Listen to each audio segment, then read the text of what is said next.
Shalom, brothers and sisters. So we are in full swing into Pride Month. The days of Lot. Even the White House has put out a big thing and, welcoming it in with open arms. President Biden recognizes LGBTQ Pride Month. A proclamation by President Biden acknowledges historic progress while also noting rising hostility towards sexual and gender minorities. On Thursday, June the 1st, President Joe Biden issued an official White House proclamation recognizing June as Lesbian, Gay, Bisexual, Transgender, Queer, and Intersex Pride Month. You don't want to hear this, but they're going to tack on things like pedophilia and all sorts of things like that onto that whole list of alphabet.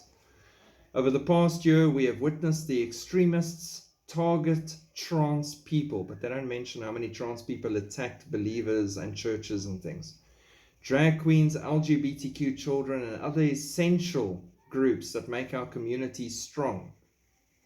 To fight back, it is critical that we proudly display our pride, because pride comes before the fall, express our love for one another, and continue our progress to create a more accepting and inclusive society for all.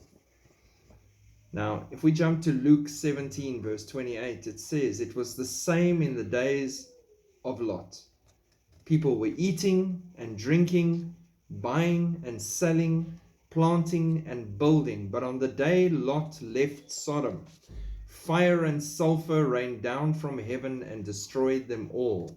We are living in those exact days that Jesus talked about, in the days of Lot. We're back there right now. And if you don't want to believe that, let's go straight to Israel. The Jerusalem Pride March, according to them, is a holy event. Jerusalem is a holy city, and the people who live in it are holy, including those who fall outside of the expected norms of a religious city. So just by living in a holy place, you are holy. They've misunderstood completely what holiness is and the desire for sanctification. The boys marching with rainbow kippot and the girls dancing hand in hand, they are holy. The families with young children showing them what it means to be inclusive, acceptive, and loving, they are holy. Moskowitz, who has 3 ultra-Orthodox ordinations from prestigious centers of Jewish learning, tells the Post that for him it is important to be able to serve as an Orthodox voice for the LGBTQ community because it's what Judaism dictates. There are people who happen to be queer and there are people who happen to be observant. Only one of those is a choice. Rabbi Mike Moskowitz.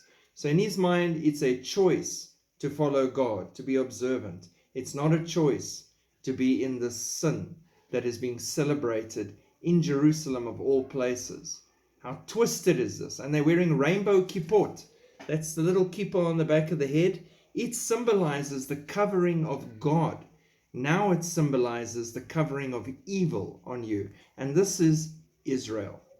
This is why Daniel's 70th week and Jacob's trouble is necessary to purify them from within.